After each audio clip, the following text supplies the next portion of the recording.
গুটি পোকা দেখেছেন, যেখানে রেশম কীটের মধ্যে আবরণে থাকে? শুঁয়োপোকা থেকে প্রজাপতি তৈরি হয়।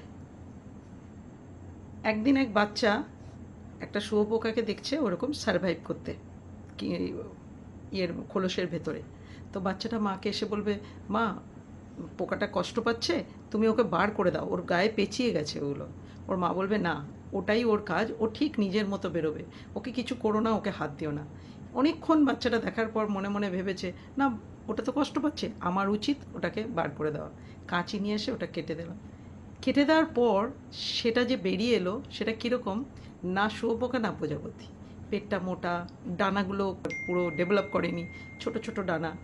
ও না উঠতে পারবে, না ঠিকঠাক চলতে পারবে। আচ্ছা, ও কি বেশি দিন সারভাইভ করে থাকতে পারবে? ও তো কিছুদিনের মধ্যেই হয়তো মারা যাবে।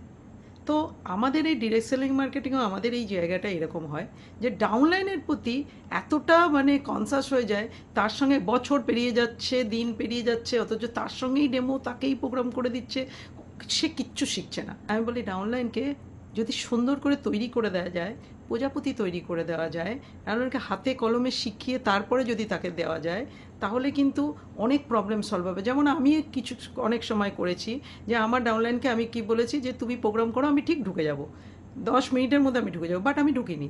কেন না, আমি জানি ও সারভাইভ করতে হবে ওকে, না তো ও কিন্তু তৈরি হবে না।